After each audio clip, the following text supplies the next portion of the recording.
we go. Well, if you have to leave, hon, don't worry about it. I've got a Google Doc with everything laid out, and I'm going to record it for people who can't be here. So, Christy, I can fill you in, Christy, too. Yeah. So. And we're at 107 Okay. Registrations, which I believe we were just under 100 for the at the beginning of the month after the first 3 conversations. So we've had about 10, and I double checked. We don't have any duplicates. Sometimes we get duplicates. I didn't want to exaggerate, but I don't think I have. Okay.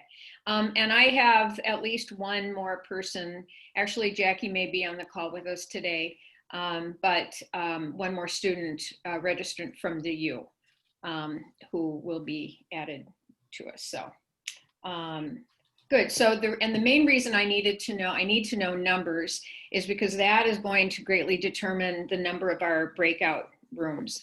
And as you'll see, so my intention, first of all, let me share this Google Doc link with you so that you have it. And here it is. Yeah, that's it. Okay. Okay. So this is the Google Doc link, and it will just walk you through some of my thoughts about next Friday.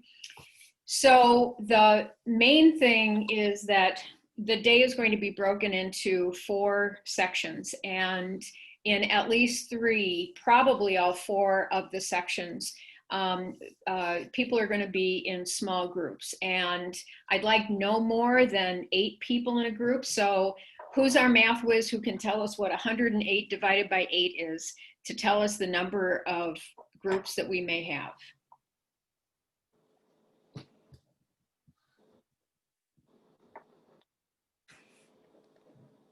Uh-oh, we all need to go back to school. Okay, 8, let's see.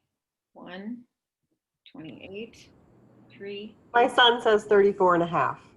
No, 13. No, 13. 13.5. 13 and a half. Yeah. Oh, he says 13. All right. Math So major, we'll too. have somewhere between like 13 and 15 groups. And that's perfectly, that's great. So because we're going to be in groups, people will be doing a lot of discussion, and so these are going to be active groups, meaning that there will be focus questions for each one of the groups. And no worries, because no later than next Wednesday, you all will get a detailed agenda with what the questions and what the activities will be for each time. So you'll have those ahead of time. And so my sort of group facilitation thing is just like you would do with any group. I would just ask you to try to ensure that everybody gets a chance to talk, and then to keep an eye on the time. And don't worry, and on my detailed agenda, I will also give you an indication of how much time there will be, so you can have your clock going. You can ask somebody to be a timer for you, however you want to do it. But time and participation are the 2 main things. The other thing to know is I'm kind of working this out to be kind of a choose your own adventure kind of thing. And so in each one of the sections, there will be probably 2 main activities. And so groups would have the opportunity to do one, and then for say 20 minutes, whatever, and then do a second one. Or if they are really on a roll with the one and they really want to continue doing it, they can do that too, okay? And again, that will be laid out for you. But I want to I don't want to stifle people's conversations or their creativity, and yet, because I know we're creating the groups and we're putting people randomly in groups, that there could be sort of that compromise of, okay, well, the first group will, or first time we'll do this, and then after we do that for a while, then we'll move on and, do this.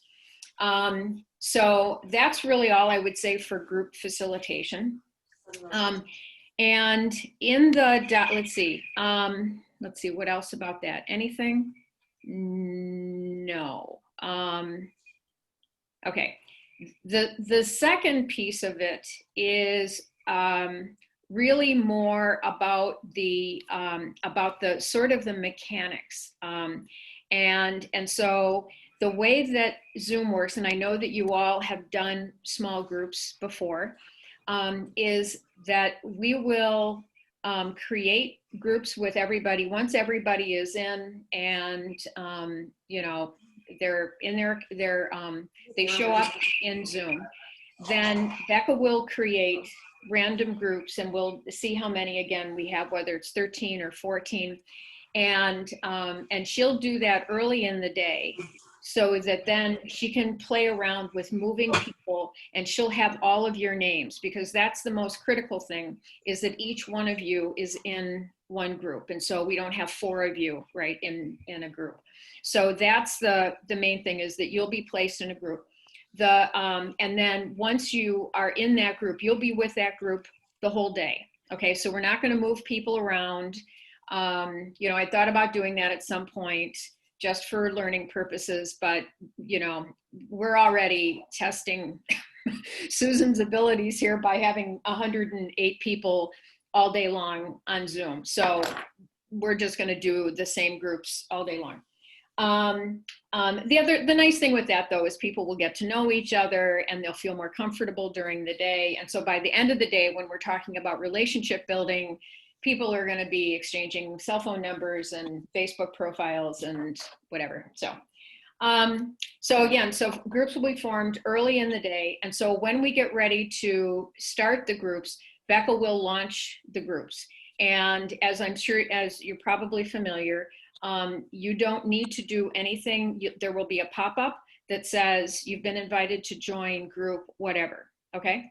And then your participants and you just need to click that, and then you'll be shrunk down to just having 6 or 8 people in your discussion, okay? Any questions on that so far? You're all good? Great, okay. I'm thinking, just for ease of everything, that I may, just like we did with the August conversations, label each one of the groups. How did you feel that giving the groups a color name worked? That worked That's well. good? Okay. It's nice and neutral. Then we're not doing numerics, and then we don't get crazy with animal names or things like that. So we'll however many groups we come up with, we'll have those colors. Maybe we'll just have them in either you can choose, or I'll just give it to Becca and she can just label the groups by color as we do that early on, okay? Once you're in the groups, I would ask that the small groups are recorded, all right? And I have a folder, a Google folder, for you to upload the MP4 files. Now, what I'm not sure of is so let's say Ellen she's facilitating one of the groups. She starts to record her group. It goes for an hour. We then take a 5-minute break, right? We come back together as a full group. We take a 5-minute break. I do an introduction. We go into another small group. And so if she turns her camera off and then turns it back on again, what I'm not sure of, if let's say that happens 4 times, if Ellen will end up with 4 files, or there will just be one long MP4 file at the end of the day. Does anybody know? Susan, I think it ends when the recording ends when you end the meeting, or you stop recording. So what I did this spring, I would do parent-child time, and then I would stop recording, and then I would start recording immediately, and it would give me 2 files at the end.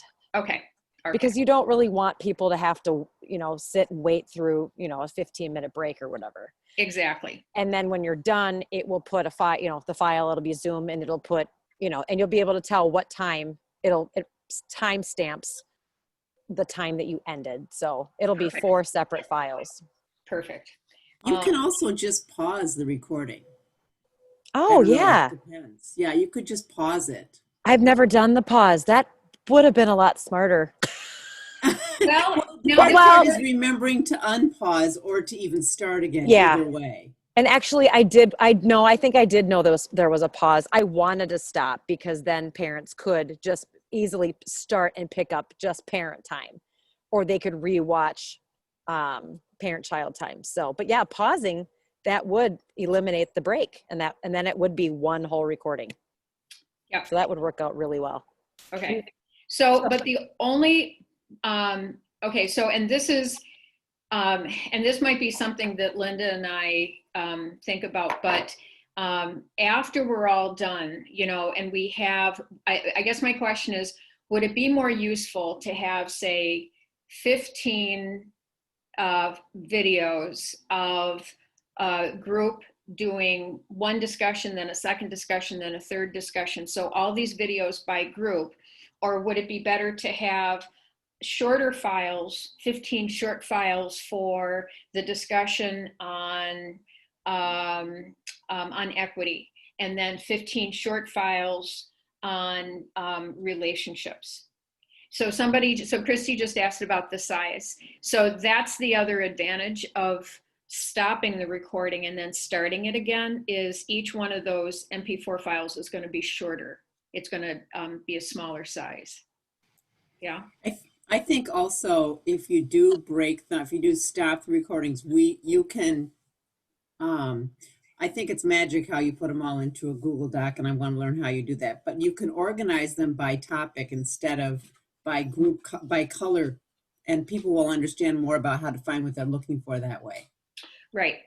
So, and I think that will be easier if, so again, if it's Ellen's group and she has her first one about adapting her teaching, and then she's got another one on equity and access, and then she's got another one on the discussion on relationship building, then all of those would be in separate folders, and then they could be found by topic. Okay. All right. So, one of the things we're gonna try out is we're gonna break into groups, because what I want you to do is to be able to find the record and I don't trust that Zoom will look the same in a small group as it would with a full group. So I'd like to, we'll experiment getting into small groups so you can see that too. Okay. So one of the things I will ask you to do then is to record your small group sessions. That way, at least we'll have it. You know, we'll figure out later on what we want to do with all those recordings. And so one of the things when you are facilitating a group is to be sure to let your participants know that it is being recorded. And so that we want them, my number one thing, numero uno, is I want folks to feel comfortable. I want them to feel comfortable and safe, and I want them to have a really good time. Okay, so I want you to do that for me. I know you can do it.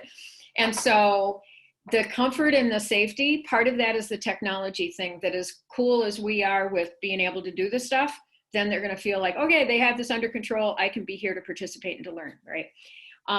But the safety thing is I want folks to feel comfortable that if they're being recorded, is that they can turn their cameras off if they want to.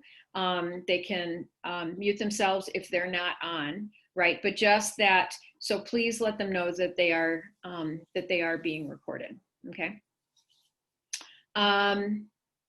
Let's see. Oh, so Betty is okay. Let's see. The next thing that I was just going to mention about the groups. Okay.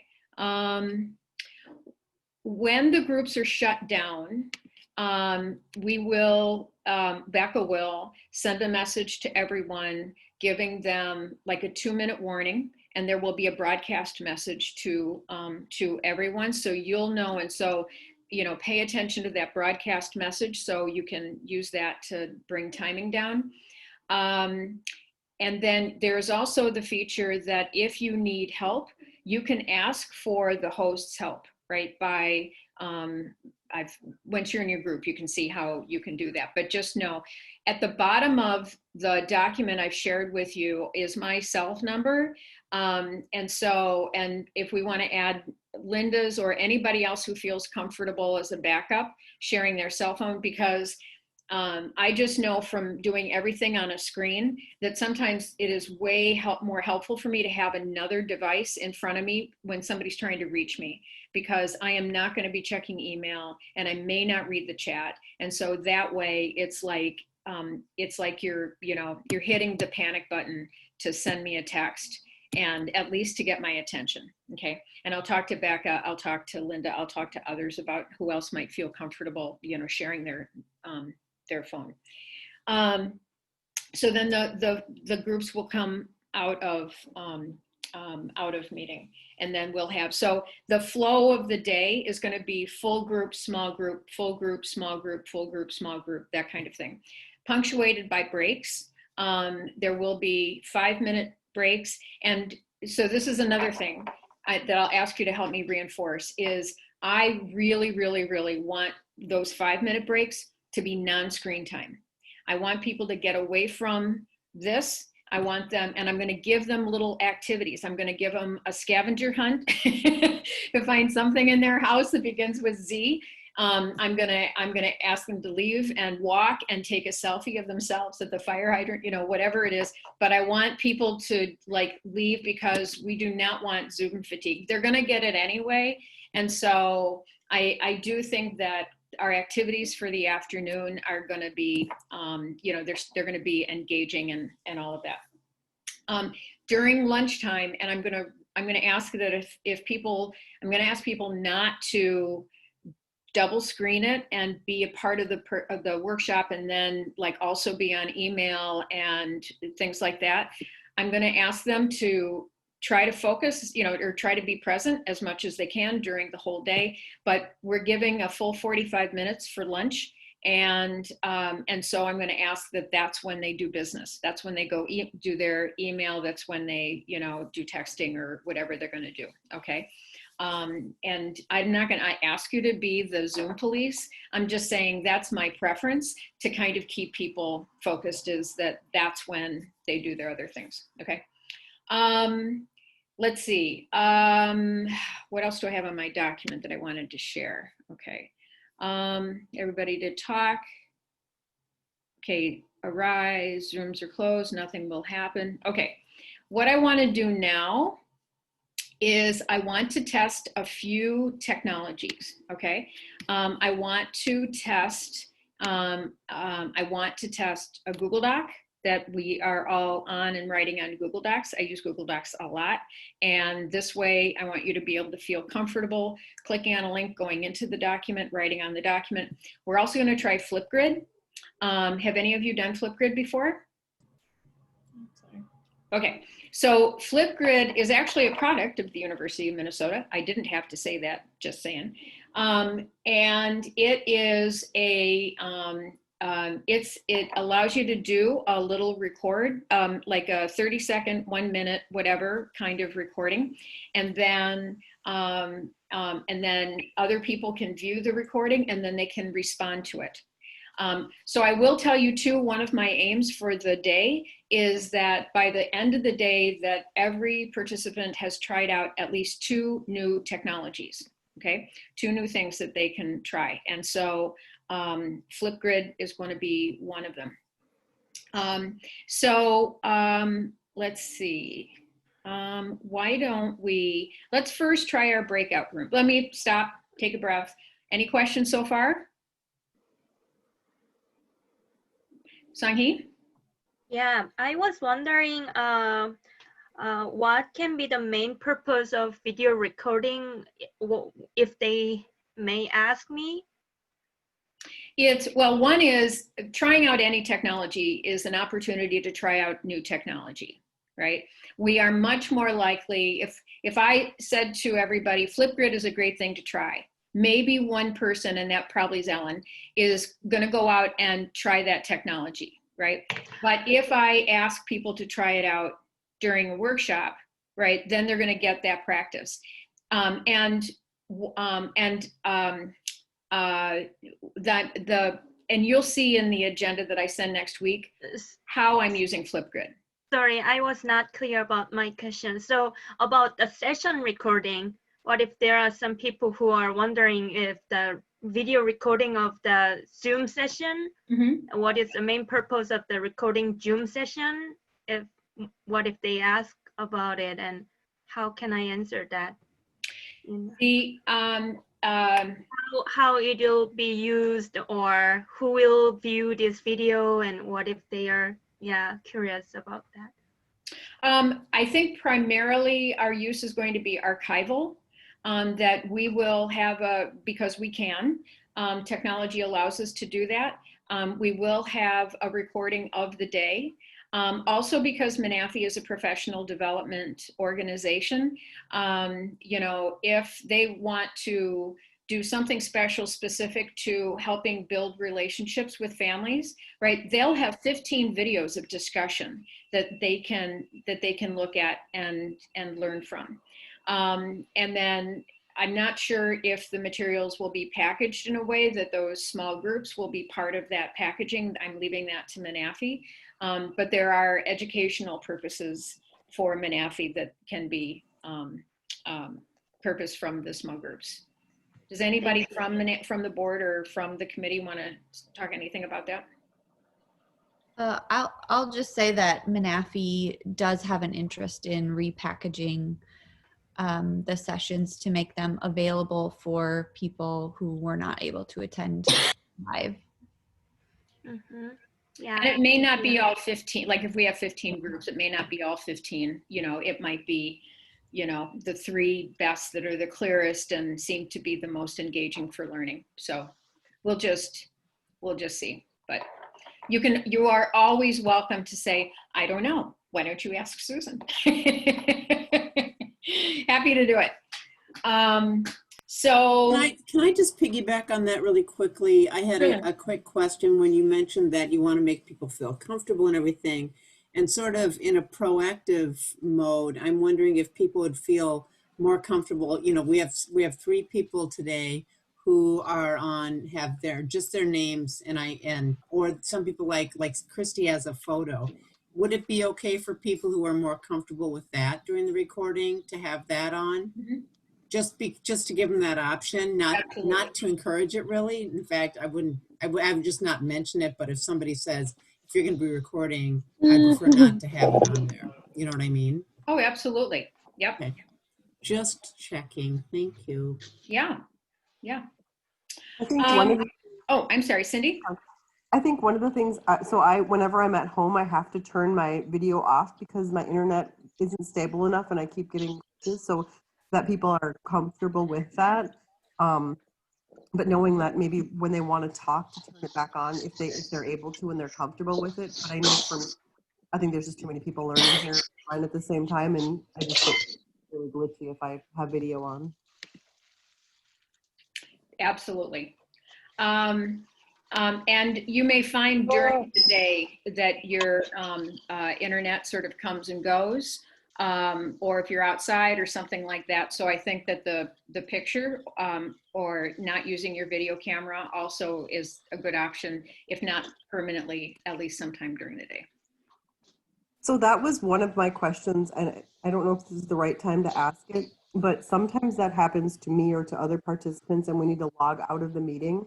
Mm-hmm. If we're in a breakout group when that happens, will they be asking for permission from you as the general host to come back in, or should I be watching for people who are trying to get back into the breakout group? So if they're kicked out altogether and then they come back in? Mm-hmm. During a breakout session. Yeah, so if that happens, they'll come back into the main session first, and then we'll reassign them back out to their group. Okay, so we don't have to watch for that. You guys handle that. Yep. Thank you. Yep. And that's the other advantage of our doing the groups or the groups by color, is then if somebody comes in, it's a lot easier for us to know where to put them.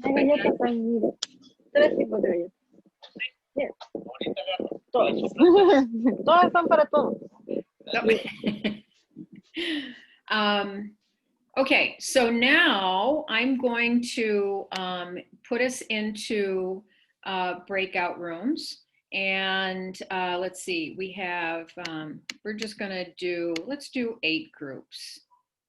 There we go. So we have 1 or 2, we have 2 people per group, and just do that. There you go. And I'm going to open all the rooms. I'm not going to move you around. Oh, Shelly, you're by yourself. Am I in a group? I'll join Shelly if nothing else. Okay. Okay.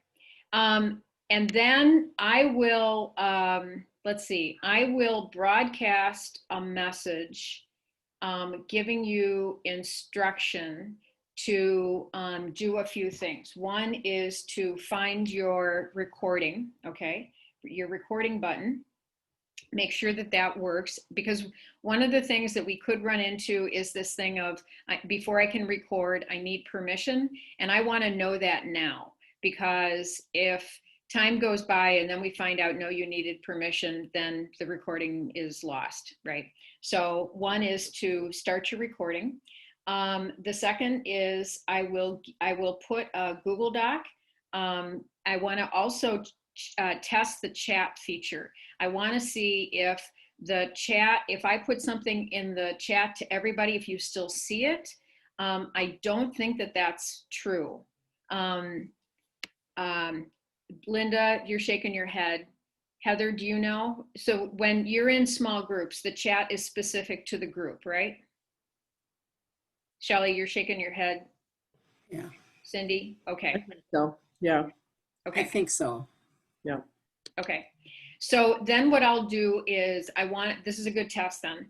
I want to see if I can put a Google link in the broadcast message, because then you can have that and try that out. Okay. So the second will be the Google link. Okay. And then I'm not going to worry about testing Flipgrid in the small groups.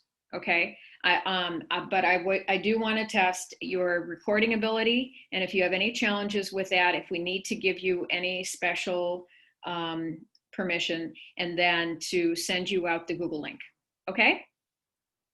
All right. So I'm going to open. Shelley, did you have a question? No. Okay. No, somebody just walked by. I'm just waiting. Yeah.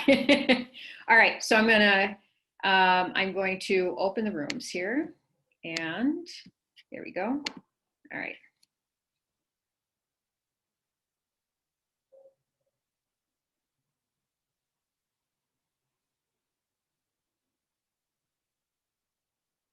Okay. All right.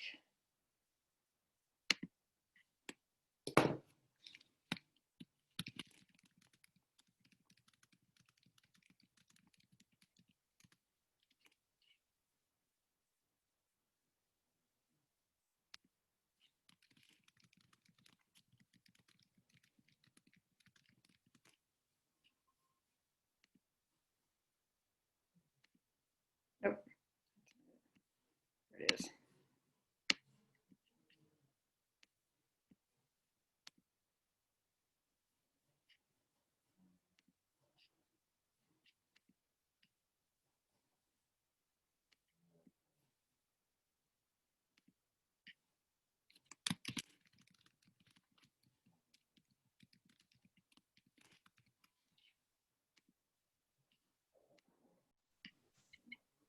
Hello. Okay. Hi. Hi. So we couldn't record without permission. Okay. Neither one of you? Nope, I All can't right. either. So then that tells me, if I go to participants, all right, this then, oh, allow to record. That's why. Okay. So there's Jessica. Yep, it just popped up that said you allowed me to record the Here meeting. it is. So. All right, great. So that tells me then I'll go room to room and do that, because I can only see 3 participants at a time. Now that pop-up that just came up with the Google link, Yeah. did you see that? It wasn't there long enough because we were processing the whole idea of recording. So it's gone and I didn't catch it. Okay. Yeah, it is gone. I did real quickly see if I could click on it and nothing happened, but I don't know. Like Christy said, we were trying to record too, so I didn't want to have too many things happen at once. Okay, good to know. All right, so Well, that I can still see the chat from the large group. you can. Yeah. Oh, yep. I can Oh, too. wonderful. Okay. So that's it. The link is in there still, right? Is it the This same? is the new one, right? To Okay. complete. All right, here we go. And then thank you. Thanks so much for letting me know. Yep. All right. So I'm going to go in. Okay. So you have that link now. Thank you. So now I'm going to go in and go room to room and let everybody know that they can record. Okay, great. Okay. Are you able to access the Google document? There's a link in the chat for the Google document. No, like Susan's the global, is it right? The global Right, so I message. just discovered two things with the other group. One is even if I put something in that global message, it doesn't stay around very long. Okay. Right, so, but you can still access the large chat. So if you go to chat and scroll down, you'll see where I've just put in, here's the Google Doc to complete. I cannot see that. You don't? No. I see one that you did about half an hour ago to just a general document about the facilitator training. Yeah, the chat was just stopped when we finished the big group. Yeah. And then I was wondering whether you got the message from Eric, because while he was struggling to try record this session, and then he messaged it to everyone. Yeah. But I'm not sure that everyone is really the 15 of everyone or everyone in this small room. Right. Did you get the message from Eric? I got the message from Eric. Oh. When you were asking for help. But a question was, did you get a message from, there's a ask for help button, and that's what we hit. But then I wrote in the chat, I'm not able to record. It asks for host permission. Did you see the message too? No, so I did not see that. Okay. I think then everyone in the chat room, it indicate everyone in this small room, not necessarily. So what happened, Susan, was both Song-hee and I tried to record. We weren't able to do that, and I said to Song-hee, "Oh, I'll put it in the chat." Yeah. Thinking that everyone would get it and you would see it. But what Song-hee and I are now discovering with you is that when you break out into the small groups, the chat function then becomes not the big group anymore, just the small group. Just the small group, right. And then, okay. And then the third thing is that the link to the Google Doc needs to be shared before there's the breakouts. Yes, because I don't see that link. Okay. I think I was fast enough to put my mouse on your message, but it didn't last long. But although my mouse was there, it was not clickable. Right. Right. Yeah. Okay. And that the message was so small and not sure how many people really can recognize it really quick. Okay. All right. Thank you. All right. I'm going to bring everybody back together because this has been a great learning opportunity. For all of us, Susan. For all of us. All right. All right. Thank you. I'm going to close the room. Thank you, Susan. All right. We're going to close them in 30 seconds. 29. Okay. Song-hee, thank you for problem.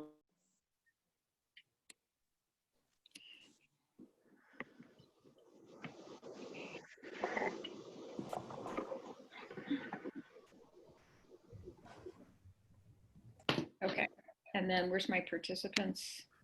There, okay. And I can do that. Okay.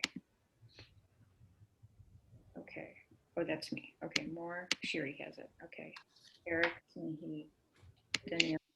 Okay, hi everybody, welcome back. Just letting you know, whatever your question was, everybody had it too. So this was a great opportunity for us to learn. Here are the 3 things we learned. A, the chat room is group specific. So once you were in your group, and if I put anything in there, if I wasn't in your room, you didn't see it. So that's great for us to know, so that you can still have chat with each other and you can share, and at the end of your meeting, you'll probably get a file of your text chat or your chat text. But we know that from a host standpoint, if there's something I want to broadcast or Becca needs to broadcast to everybody, we're going to have to do that before you break out. Okay? Not a problem. Good to know. The second thing is, can I ask a quick question? I might have missed the beginning when you were talking, but when we did in our breakout session, Cindy and I both sent a message on the general chat. Can everybody see that, or would that just go to be saved in ours? Just because you. it looked like it was everybody. Thank you for clarifying. Thank Right, you. and it's weird because Zoom says everyone, but if Right. but it's only the people in the group. Got it. But we could see the chat from everyone prior to going into our groups, but anything typed after that does not Right. show up to everyone. Okay, And so that was something that in my conversation with Song Hee we discovered, because I thought we had a problem that lots of other folks did, and I went to the chat function to put out an APB about it, and no one saw that because of this piece. So right. Yeah. So there is the call to the host for help, and a couple of you did that, and I saw that and I came in. A couple of you did it and I ignored you because by that point you all had the same questions. Heather just puts in a really important point, which is that when the chat is saved, private messaging can be seen.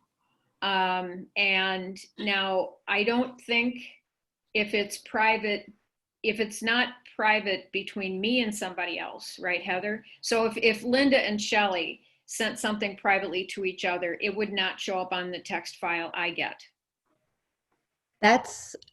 I'm not positive. What I thought I heard a person explain is that at the end, when the host saves the chat file, every chat gets saved in there, so the host can see it all. And now, of course, the host could filter it if we chose. I guess there's really no reason to make the chat public, but there is a chance that any private conversation then is able to be seen at least by the host at the end if they save. Well, let's test that out.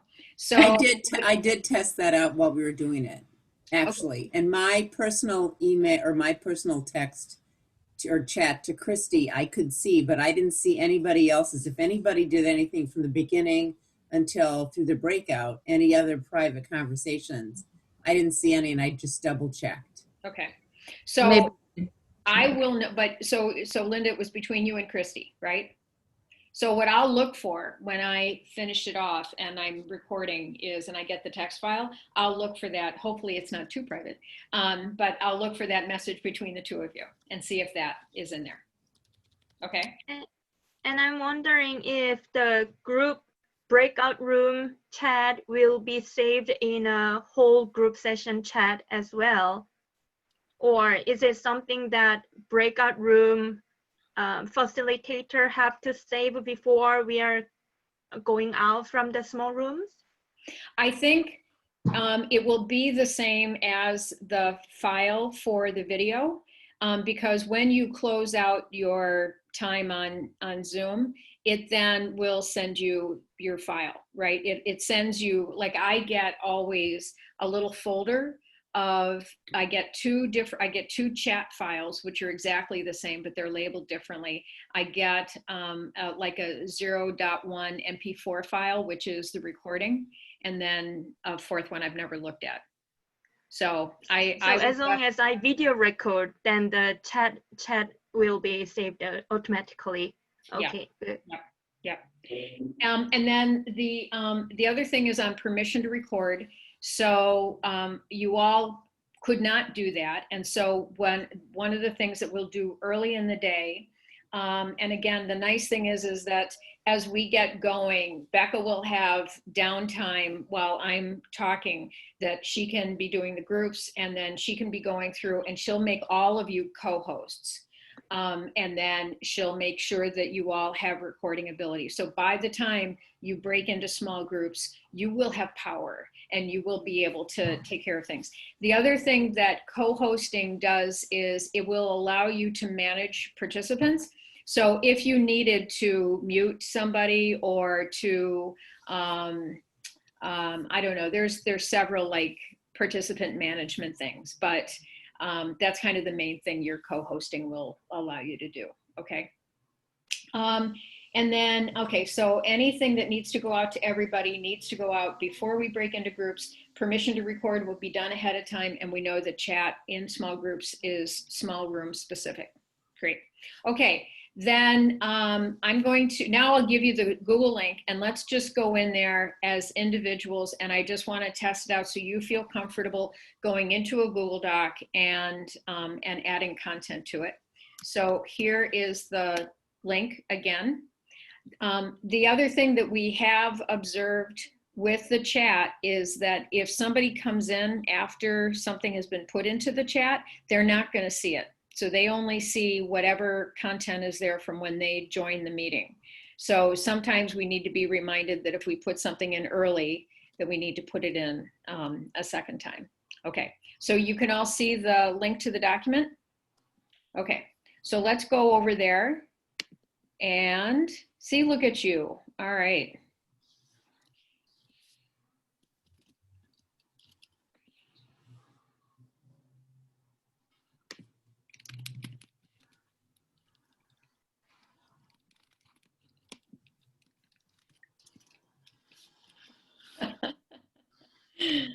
Shelly and I are like talking right on top of each other.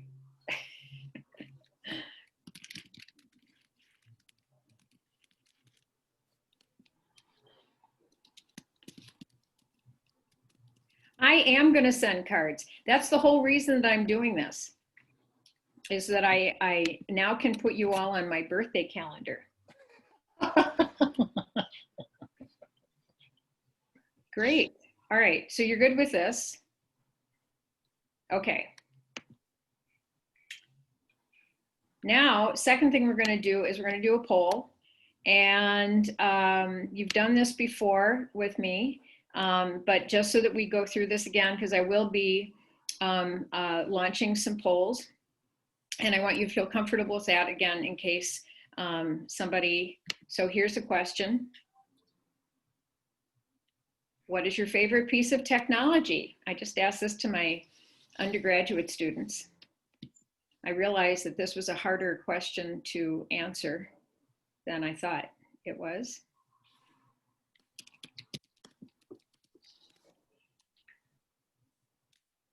Shelly, you're grimacing.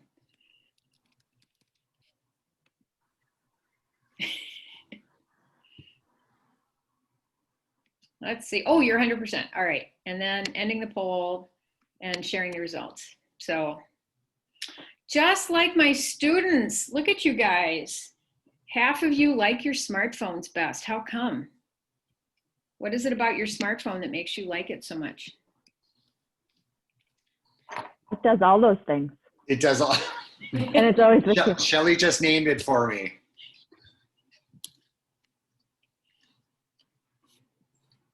And I'm from the days that the computer took up, you know, half the table.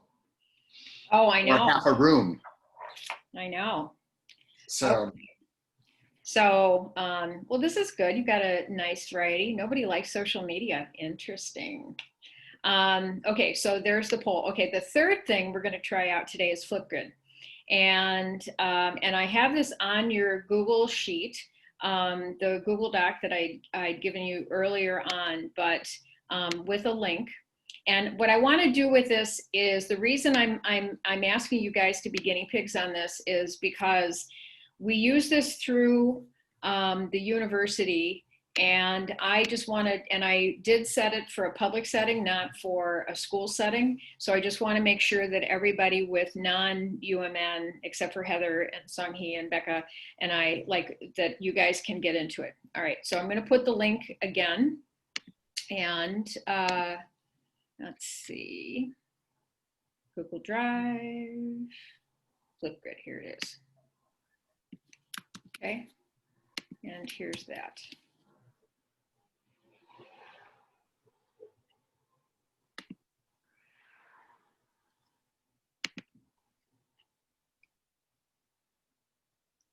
And I am going to share my screen.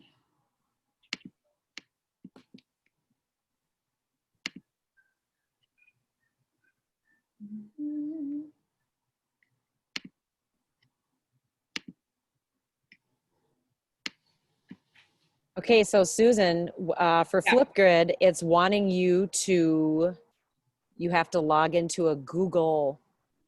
Uh-oh, I lost it. It says log into Google. Oh, I don't know what happened to it. Hang on. Before I can record a response, I got back to it. It says join with Google or join with Microsoft. Ew. Is anybody else seeing that? I also had that response. So Me too. if anybody doesn't have a Microsoft account or a Google account, no, wait, there's an X. No, you have to join with Google or Microsoft in order to record. I think I discovered this back at the beginning of distance learning. I was trying really hard to find something for my parents to use that didn't require them to create a new, especially a new email. But I think this was one reason I was like, I've used it in trainings, but. Darn. Have you looked at Padlet, Susan? Yeah, I have. But Padlet might be something worth looking at. There is a function that you can set a simple password. If you set the password, and then there will be another, like if you are invited as a guest, please click and then put the password and you can enter that.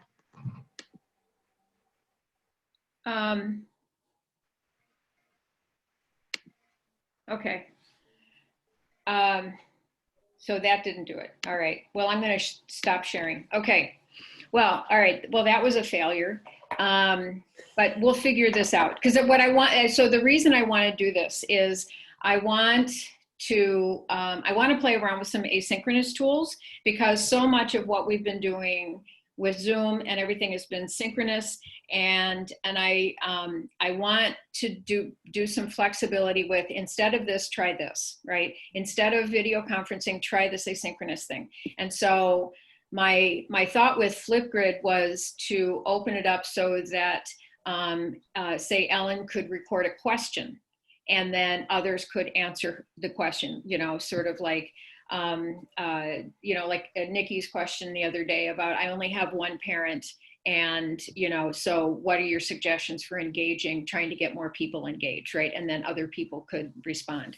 So, and Ellen, do you know if Padlet does a video? No. Okay, it's just little, yeah, it's just typing. Okay, all right. So we'll figure that out, and I'm going to look into Flipgrid, because I cannot imagine that requirement on a Microsoft thing or a Google thing only.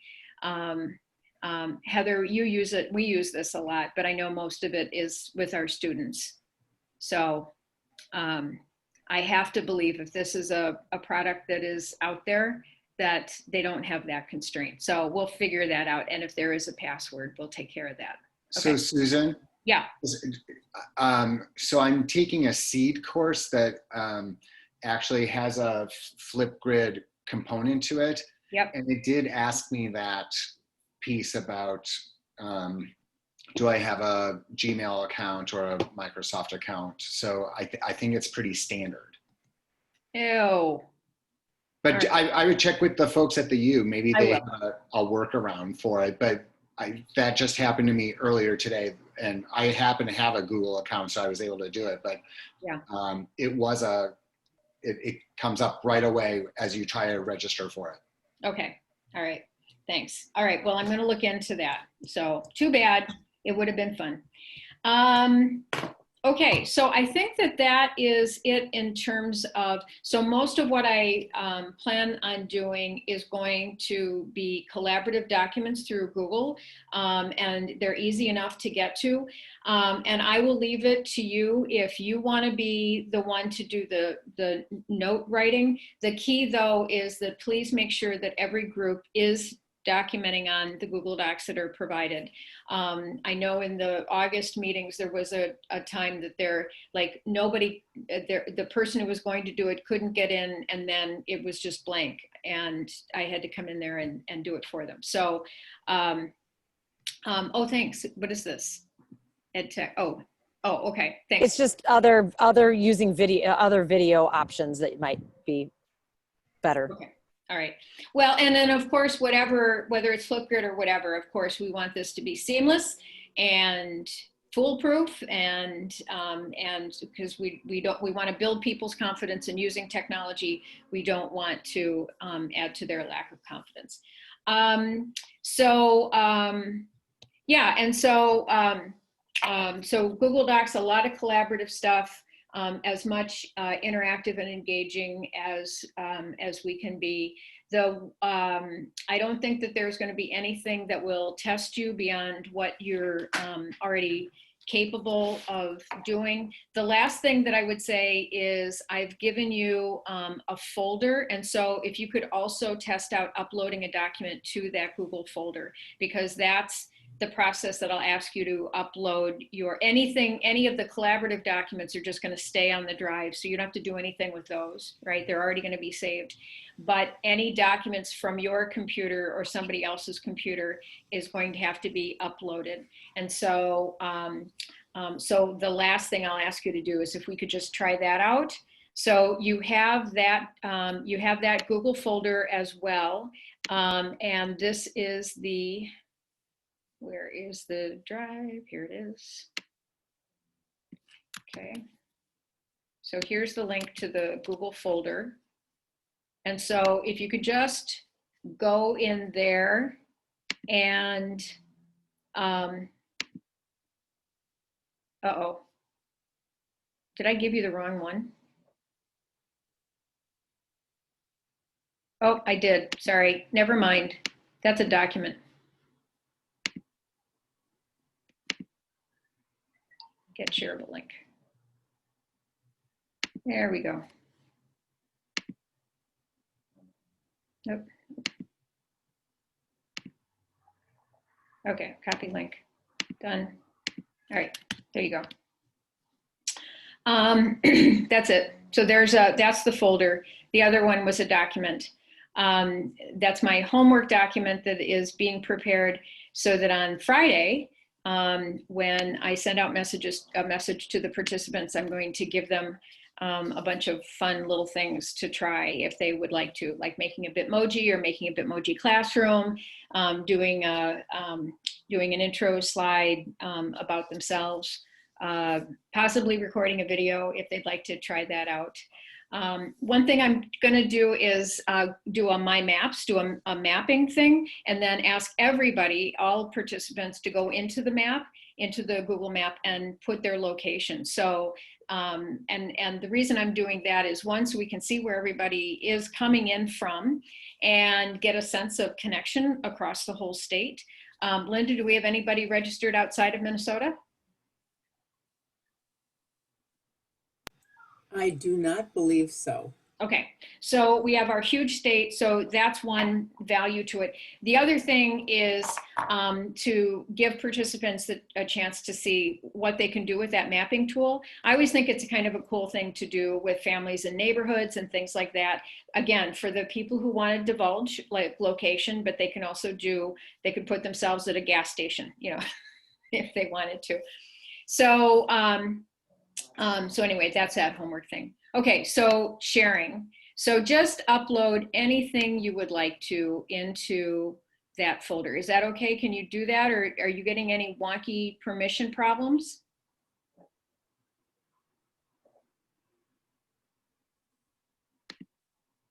So if you just For me, it says I don't have permission to upload. Yep, I was just gonna That's what say. it says for me as well. Well, that is weird. Also, because it is set that anybody with the link. Okay, wait a minute. All right, try it again, please. Just refresh and try it again.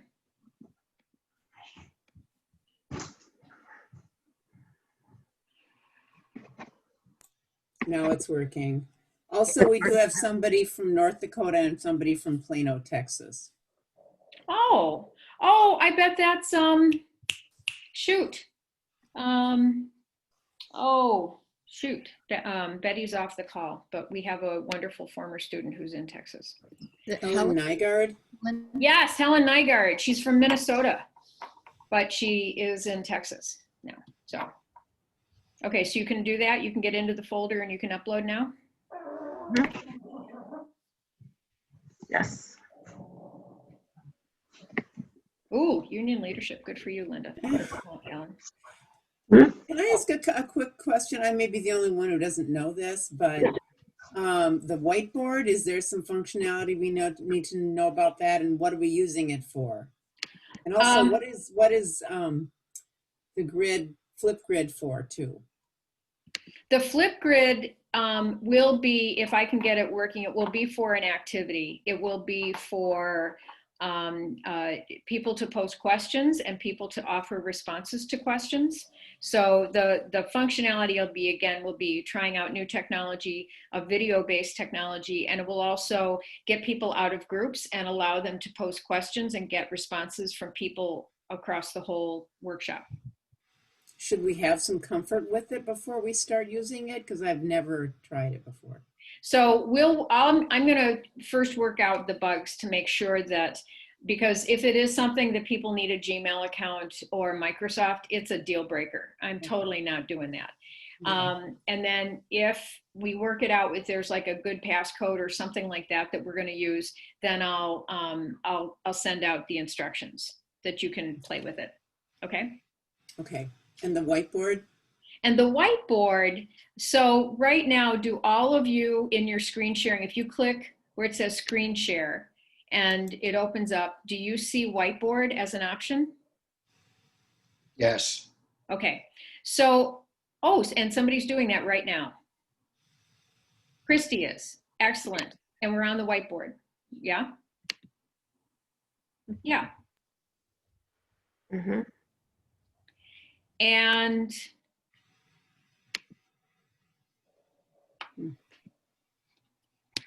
but the question I have is, so Becca, you've got controls.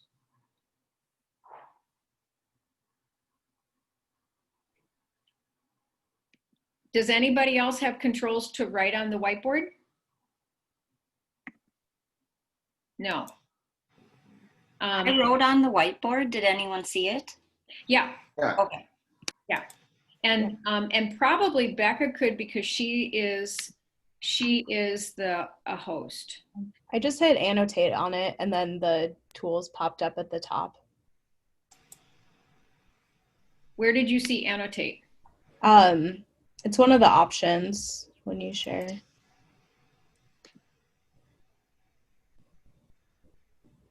I think if their permission isn't set ahead of time for participants to take over and share screen, even if we're allowed to share screen, we can't take over if somebody else is already on there. So I think that's where the whiteboard came in. Mm-hmm. And why none of us could do it except for Becca, because she's a host or co-host. Right. Okay, so that was another, I'm really glad that you brought that up because it was on my list to try out. What a whiteboard can do feasibly is function just like a whiteboard in a classroom where everybody could go up and write on it. So if you were brainstorming, right, that everybody could go in there and type, or they could, they could write and you could share ideas. But we need to make sure that everybody can write on somebody else's whiteboard. So if Shelley opens it up in her small group, we would need to see that, one is if other people could write on the board, and two, if not, then that's also okay. That just means that who's ever whiteboard, then they're in charge of, so then it's just like a blank screen that everybody can see. You don't have to use that. Of course, you can also share your screen and have like a Google Doc open. You can have a Word doc, anything like that. The only difference is that if it's a Word doc, only you can write on that. That's a big reason I use Google Docs, is then everybody has that link, everybody can get in, everybody can write on the document. So, but again, I'm in control of which technologies we're going to use at which time. So I will let you know by next Wednesday when I send out the agenda with the times and the activities and all of that, whether and what kind of technology you'll use. Okay. So don't worry about that, but thank you for bringing up the whiteboard. And this was a helpful thing for us to kind of walk through. You can see that there are a lot of these things that even in our college classrooms, like we don't use a lot of these features. We kind of keep it on the basic. And so, but if they're useful for our purpose next week, then I wanted to give them a try. Okay, I am keeping you guys way over time. This was really, really helpful. And we covered everything that I had, and you have that document with that. Any questions? I wasn't able to get anything to upload. I'm not sure what to do on that. Okay, so what happened, Anil, when you did that? Did you click? Well, I'm going to just declare that I am not very tech savvy.